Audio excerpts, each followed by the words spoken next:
I dated the stone-faced tycoon Casey for 3 months when, right at our engagement gala, he spun around and announced his dynastic marriage to heiress Sophie. He looked at me with open scorn. Luna, what trauma therapist falls for her patient? You're clearly after my money, thinking a pretty face is your ticket to gold digging. You don't have a shred of professional ethics. Then Sophie splashed Merlot down my white couture gown and whispered, "Someone like you dreaming of marrying into the Sterlings? Pure fantasy. The Vance family only has to lift a finger to blacklist you from the entire field." I was so terrified I fled that very night with my suitcase. Ridiculous! With my clinical skills I can earn a fortune anywhere, why sell my looks? Later I heard Emery's CEO had relapsed, unable to sleep for a month. He called me hoarse. "Luna, please come back, I'm begging you. I'll multiply your salary by 10, whatever anyone offers, I'll outbid any offer." During those 3 months together Casey had fallen asleep in my arms every night. He'd murmur at my ear, "Luna, what spell are you under? Why is it I only feel calm when I'm with you? I seriously can't live without you." Even his assistant sighed in front of me. "I haven't seen the boss sleep so soundly in ages." "Jordan, no, future Avery, his health is in your hands from now on." Of course I was thrilled. I resigned from the hospital to stay by his side, designing a bespoke wellness plan, hoping his psychological wounds could heal so he could live a normal life. None of that was for money. It was because I loved him. Yet the hotel marquee spelled it out, "Tonight Sterling and Vance engagement." My boyfriend was marrying another, and I just found out. Wes looked awkward when he saw me. "Jordan, I did urge Mr. Sterling to talk to you, to stop playing with your feelings, but he wouldn't listen." He shrugged. "You know he's unwell, his mind's a mess." I still loved him, but hearing someone insult him left me speechless. "Maybe you should just head back. If Mr. Sterling asks, I'll say you were delayed. It's an engagement party, the real girlfriend doesn't have to show, right?" I laughed coldly inside. "Wes, you just admitted I'm the real girlfriend, so I have no reason to hide. I want to see exactly how exciting this engagement gala gets." The gown Casey sent was so over the top I drew dagger eyes all evening. "Who's this nouveau riche chick? Dressed like that at someone else's merger party, anyone thinks she's Mr. Sterling's fiancée." I recognize her, his personal wellness consultant. These service girls think close contact equals trophy wife dreams. "Remember that Hong Kong girl, or the one from Macau? She's deluded, crashing the real fiancé's party. She can't compare to a single hair on the Vance's second daughter." I'd had enough. I faced them calmly. "You've got it wrong. I'm Casey's girlfriend. I didn't invite myself, he did." As for the overdress, I pointed at the man slipping a ring on stage. He chose the gown. "Ask him if you have a problem." Every word was true. When bullies bare their teeth, I don't swallow tears in private, I bear mine right back. The crowd erupted. The trophy wives and trust fund princesses, good at nothing except gossip mongering, stirred such chaos that Casey couldn't finish putting on the ring. He jumped off the dais. "Luna, know your place. You're my trauma therapist. I paid you top dollar to treat me. But you tried to gold dig, sacrificing professional ethics. I invited you, had that gown made, so you do your job, not sabotage my engagement to Sophie. Being the other is shameful. Told you his brain short circuits, he flips faster than a book page." I opened my chat history with him. "Surge be my girlfriend, hundreds of hits." I thrust the screen at Sophie and the gawkers. "Look hard, who's really the other?" Gasps and hands over mouths rippled through the onlookers. I'd never dreamed Casey would gaslight me, the whiplash left me dazed. "Casey, I never schemed for your money.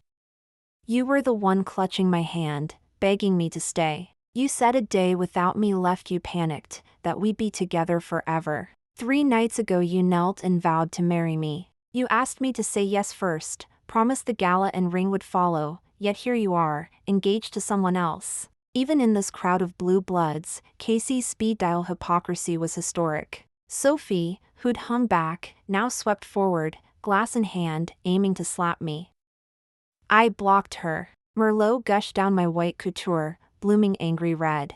Rowan, that was 3 days ago. Our families sealed the merger 2 days ago, planned the gala yesterday, today I'm his fiancé. You marry into the Sterlings and become a trophy wife? Keep dreaming. Know your worth. Before I'd entered, Wes had confided, the reason Casey agreed so fast was that, at first sight, Sophie looked exactly like his first, classic replacement trope. They toy with hearts, shatter genuine feelings to shards. Swallowing acid pain, I said, if you two are engaged, I won't force sour fruit. But Casey, you owe me an explanation. The man before me stared coldly, guarded, nothing like the sweet, clingy lover of weeks past. He looked down from his pedestal. Luna, you just want money, name the figure and I'll write the check. If he hadn't brought up money, I'd almost forgotten, so many days I'd stayed beside him, trying every trick in the book for his body and mind until I was nearly an insomniac myself. Yet I had never once uttered the word money to him. I'd thought, in this relationship, money was the least important thing. 2 million, the man tossed out as easily as ordering coffee. Too low. I'll add another 3, 5 total. If Rowan still wants more, we can keep going. Sophie curved an arm through Casey's and gave me a weightless smile. They were all waiting for my answer. The second I accepted the check, I would be stamped a gold digger, the butt of every joke in the room. That was only the small half. Trying to pry cash from this pack of millionaires was like stealing meat from a tiger. Odds were I'd leave empty-handed and wearing an extortion charge for my trouble. More than anything, what I wanted wasn't money at all. Casey, whatever we had, I invested it in the wrong person. But I never wanted your cash and I don't want to corner you. All I need is a 30-second apology video in front of everyone, admit you lied to me, tell them I was your real girlfriend, and explain that Sophie is the other who showed up later. Out of the question. Miss Hale gasped, glaring as if she could devour me alive. You've all seen the phones out tonight, half the room already uploaded clips. My reputation is taking a public beating, so I'll post your apology on every platform I run. That way no one mistakes my character. Casey seized my wrist, hauled me into an empty side room, and slammed the door. Luna, don't push your luck. He met my eyes, hesitated, and for a flicker looked almost sorry. What happened before, that was my fault. But I will never marry a woman without a pedigree, and I sure as hell won't fall for a trauma therapist. I'll cover whatever you lost, but a public apology trashes Sophie's name. Not happening. This won't do, that won't do. So he gets to toy with my feelings scot-free. I lifted my phone and copied their airy tone. Mr. Sterling, even without your apology I can clear my name. The weeks you were my boyfriend you flooded my chat history. I crop a few choice screenshots, throw them online, and my slate is spotless. Still, a tell-all post can't beat a confession straight from the source. I'm not here for cash, not here for love, just here for the last word. Mr. Sterling laughed, half furious. Jordan, I was ready to keep you on retainer as my therapist, but if you insist on burning bridges you'll kiss that paycheck goodbye. I didn't blink. I'll upload every outrageous text you sent. Let's watch Emery's stock price dive. Just as the man was about to cave, the door was kicked off its hinges. Sophie strode in with my dissertation advisor, Professor Grant, on her heels. Rowan, I warned you, one snap of my fingers and you're blacklisted industry-wide. After a long silence, he finally asked in a low voice, Wes, you think I went too far too, don't you? The answer came back instantly. Yes, absolutely yes. There's no bigger jerk on the planet than you, Mr. Sterling. If I were Jordan, I'd have punched your lights out and then cut off every perk you ever got from me. You'd never find me again. Jordan's still too soft. She didn't even slap you. The man's muffled sobs echoed through the empty room. I swear I never meant to hurt her, but I was terrified of losing control. I thought I could handle it, use her therapy skills, keep her close, and never let feelings get involved. But the moment I dropped to one knee and proposed, I realized I'd already lost control. I can't stand losing control. Wes yawned on the other end of the line. Got it, Mr. Sterling, everything's under your command. May I go to sleep now? Just before the call cut off, wait, where's the custom sleep incense in my room? The blend Luna made specially for me, the one that helps me sleep, where is it? Oh, that, Wes paused. After the way you humiliated Rowan, I figured you wouldn't want that stupid incense, so when I packed her stuff I told her to take it with her. But Rowan didn't want it either. I watched her step outside the Sterling estate and chuck it straight into the trash on the curb. You're not going to go dumpster diving at this hour, are you? Casey's heart lurched. He tried to force himself to sleep, but sleep wouldn't come. For 7 straight nights he burned, dropping 10 pounds until the planes of his face turned sharp enough to cut glass and cold enough to keep everyone away. He decided, just this once, he could lower his head. Wes, reach out to Rowan. Tell her my engagement to Sophie won't affect her employment status. We're not boyfriend-girlfriend anymore, but I can still hire her at a fat salary as my personal wellness consultant. And that stunt she pulled at the engagement gala?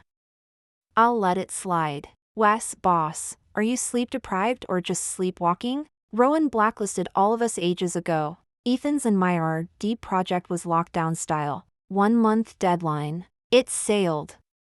The new AI therapy platform launched and users flooded in, crushing every projection our investors had dared to dream. Ethan, no longer the broke grad student, was now a bona fide partner in the tech startup, pulling 8 figures a year. Me?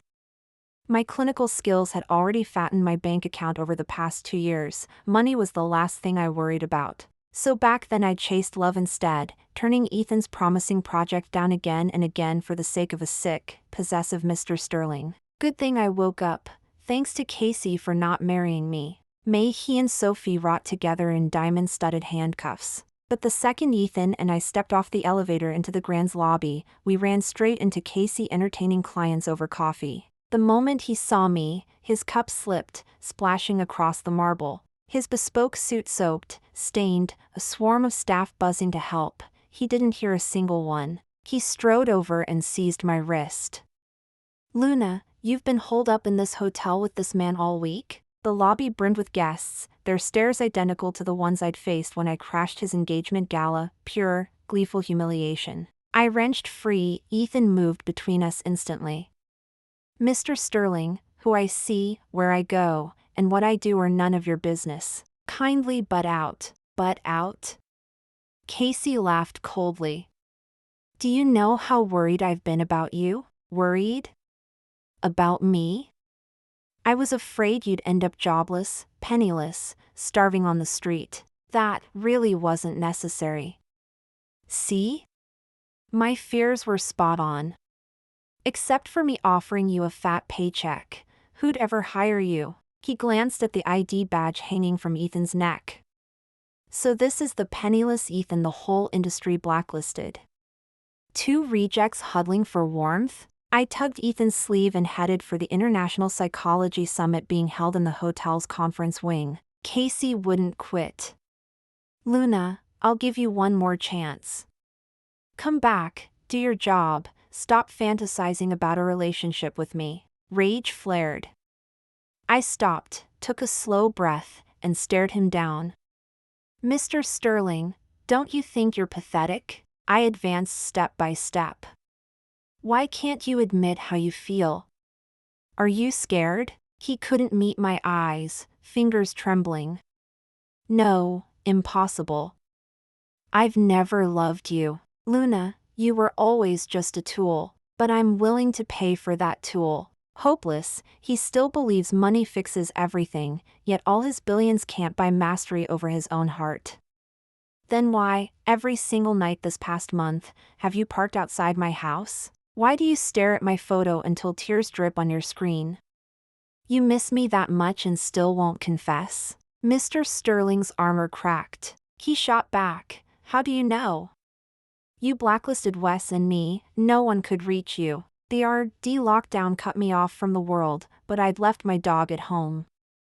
I video called him every night. Each evening the dog erupted at an extra silhouette outside the gate. I'd tolerated it long enough. You clearly love me, so why keep hurting people, yourself included? You're nothing but a coward. No! Casey clapped his hands over his ears, eyes blood red, fragile as spun glass. Luna, you're just like my mother's trauma therapist. The second her session ended, she went home and jumped off the roof. That's why I can never let myself love you. Ethan's face went white. Your mother, was her name Lu Wan? Did her last therapy session end in July 3 years ago? Still drowning in his own pain, Casey nodded mechanically. Ethan stepped closer, gripping his shoulder. Avery, do you honestly not know how your mother died? Casey looked up, shock flooding his eyes. Just then Sophie arrived, along with another woman with the same polished poise. If I wasn't mistaken, that was her older sister, the one who once tried to buy Ethan as a boy toy, Ellis. Ethan, what are you doing here? Professor Grant stepped out of the conference hall, shaking hands with two society heiresses, only to be met with a slap of accusation. What's the meaning of this? Is today's meeting open to any stray cat or dog? Luna was your student, wasn't she? Why is she even allowed inside? This month the professor had cut me from his research unit, stolen my findings, then swaggered here to attend the international symposium. It was Sophie's revenge, just like what Scarlett had done to Ethan years earlier. Don't tell me you heard Casey would be here and came rushing over to flirt, thinking you still have a chance? Watch your mouth. Ethan flashed his VIP pass. Look closely, Luna is the core of our team. She's here with me. Step aside and stop blocking the aisle. Scarlett snatched the pass, staring at the lettering in disbelief. Mind Joy, General Manager? Someone like you, how is that possible? Professor Grant, what exactly is going on? Professor Grant vowed it was nothing, just a nobody startup, beneath notice. Once each model was presented, the gap would be obvious. Ellis, in 5 minutes they'll see how lightweight they are, the organizers will toss them out. The session began. Our results went up first, concept for an AI counseling platform and its early metrics, so impressive that investors and partners swarmed us, praise unanimous. Professor Grant's team took the stage. The moment their slideshow ended I pointed out fatal data holes. They'd filched my research, but I'd been ready, seeding it with hidden dirty figures that turned their report into an industry joke. Now everyone knew Professor Grant was a fraud and a thief, a career assassination, clean and total. He begged his patrons, the Vance sisters, for help. Scarlett, without bothering with facts, barked, "Get Mindjoy's people removed." The Vance family bankrolled this conference, so I call the shots. Ethan walked to the podium, facing Ellis down. Scarlett, Emory is the title sponsor here. Should I remind this room, right now, of that old scandal between you and the Sterling family? The smugness drained from Ellis's face. She jabbed a finger at Ethan. Who do you think you are? A mutt I tossed aside. Who would believe a word you say? She spat every ugly name she could find. Ethan stayed calm. Ellis, get it straight. You tried to buy me, I refused. You threw a tantrum and had good old Professor Grant boot me from campus, blacklisting me from every job. But the real reason you tried to bury me is that I know your secret. Scarlett lunged, ready to claw. People held her back as she screamed, "Shut up. I forbid you to speak, Ethan. Aren't you afraid I'll come at you again? I'll make your life a living hell." Ethan gave a theatrical shiver. So scary. Casey, quiet until now, spoke with iron clarity. Don't fear her. Say everything you know. Ethan glanced at the packed hall. This involves Sterling family privacy, better somewhere private. Mr. Sterling ordered Wesley coldly, end the session immediately. Resume at a later date. The hall emptied in moments, guards sealed the doors.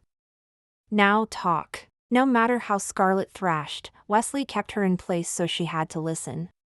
Mr. Sterling, the therapist your mother saw back then, was me. I treated her 5 or 6 times, and the progress was real. Her wound was your father. He had affairs and flaunted them, caring nothing for his marriage. At our last session she opened up completely. That other went too far. She showed up to taunt her and even mailed your mother photos of herself in bed with your father. Your mother collapsed, lost the will to live. Casey eyed him, half skeptical. She sought you because she was broken, so what did you do? Ethan pressed his lips. Everything a trauma therapist should. But the moment she left my office, that other was waiting. That woman, he pointed straight at Scarlett, is Ellis right here. Scarlett and Sophie erupted. Ethan went on. For years I've investigated the Vance clan. They built their fortune on sex for cash deals. Through your father they landed piles of Emery contracts, carving their niche in Northbridge. Even Sophie's engagement to you was premeditated. She had herself remodeled into a replica of your first love, then showed up at your matchmaking dinner to latch onto the Sterlings and become Northbridge's trophy queen. They bled your family dry and still nearly killed your mother with grief. The blow was savage, yet Casey, trauma and all, was a business prodigy. 2 years ago, after his father's death, he'd seized the reins and multiplied Emery's worth tenfold, turning wealth into an empire. A moment's thought told him every word Ethan spoke was true. He issued the order on the spot, terminate every contract with the Vances. With Emery as the bellwether, partners fled, the Vance companies crumbled into bankruptcy. He turned to me, remorse naked in his eyes. I'm sorry, Luna. I aimed my revenge at the wrong person. That night I came home. The man was on my doorstep again, looking like a stray. For many nights I'd watched him on my doorcam. The sight of him unfailingly folded my softening heart back into armor. I ignored him and reached for the lock. He rose beside me, tall, once padded with the weight I'd coaxed onto him during our months together, now honed to knife-edge thinness. Still beautiful. Mr. Sterling, stop haunting my doorway. If I see you here again, I'll have security throw you out. He caught my arm gently, voice raw. Luna, there are things I have to say. I didn't want to listen, but he insisted on speaking. I never had any first. They got the wrong woman. The only one I've ever loved is you. And then, he paused, his Adam's apple bobbing. Come back to me, okay? Without you I can't sleep at night or swallow a bite in the day. I'm falling apart. I believed every word. Yet some feelings, once gone, can never be found again. What exactly does Mr. Sterling want? Casey looked wounded. I'll give you the money I promised on the phone. Whatever salary anyone offers you, I can outbid any offer. You still think I stayed with you for your money? I slammed the door and locked him outside. Iron bars separated us. His voice drifted in. No, Luna, you've got me wrong. I know that, to you, sincerity is everything. My heart is right in front of you. Do you want it or not? He had run out of confidence, his voice turning hoarse. I almost wish you had stayed for the money, at least then I could keep you beside me. Early the next morning Wesley rang. Jordan, what did you two talk about? He was up all night again and dragged me down with him. I'm losing my mind, I sympathized.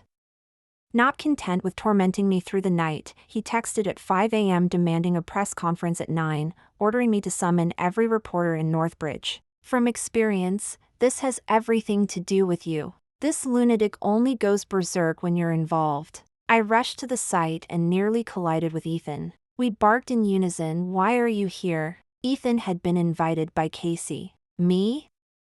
I'm apparently too famous. I came to see what stunt he's pulling. Sure enough, at the finale of the briefing, Casey pulled me on stage and apologized beneath the cameras and flashes. I've already clarified my position on the cooperation with the Vance family. Now I, Casey, admit that on the day of our engagement gala I was wrong.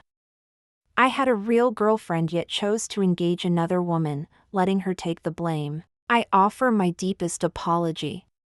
My psychological scars led me to hurt her again and again. Today I hope to win her love back. I am transferring my 20% equity in Emery to Rowan, free of charge, as recompense. Everyone gasped. The numbers blurred in my head. What was Emery 20% actually worth? Even jaded Wesley stared slack-jawed. Casey waited, hopeful. Under the glare of lights, I took Ethan's hand. Sorry, Mr. Sterling, we're getting married. Reporters pounced. So, Mr. Sterling, does that make you the other who broke up a relationship? You rich types assume money buys anything, even another man's fiancé? Mr. Sterling, do you treat all women this way? Ethan and I slipped outside. Wesley stopped me. Can't you give him one more chance? I hated what he did, but he realizes he blamed the wrong person. He needs you, you're the only one he lets near him. I'd always hoped you'd become Emery's first. I handed him a VIP pass. Everyone pays for their choices. No one waits forever. Come to my wedding if you like. On the wedding day, Casey arrived. He sat quietly in a corner, unnoticed. When Ethan and I exchanged rings, I glanced over and saw his ashen face. Blood spilled from his lips as he collapsed. As doctors, Ethan and I rushed over. After he woke, we settled him in a hotel room. He caught my hand. Luna, I know your marriage is a convenience. You can't fool me. Northbridge's richest man can find out anything. I'd never intended to hide it, nor did I owe him an explanation. Ethan and I were both sick of matchmaking parents and family pressure. His 98-year-old grandpa lay in hospital, desperate to see his accomplished grandson marry. To focus on our companies without distraction, we made a contract marriage. If this is to shake me off, you're wrong. Wesley brought in a file. I don't care about your paper marriage. Even if you legally wed him, I won't stop pursuing you. Luna, I won't pressure you. All I ask is that you take me on as your patient. I used to dread losing control, dread depending on anyone, but now I place everything in your hands. You can use my psychological data for experiments if you wish. I consent. A case study like him would fascinate researchers. But, Mr. Sterling, I won't fall in love with you again. Don't hold out hope. At last his familiar smile flickered. Dr. Jordan, I've already bought into Mindjoy.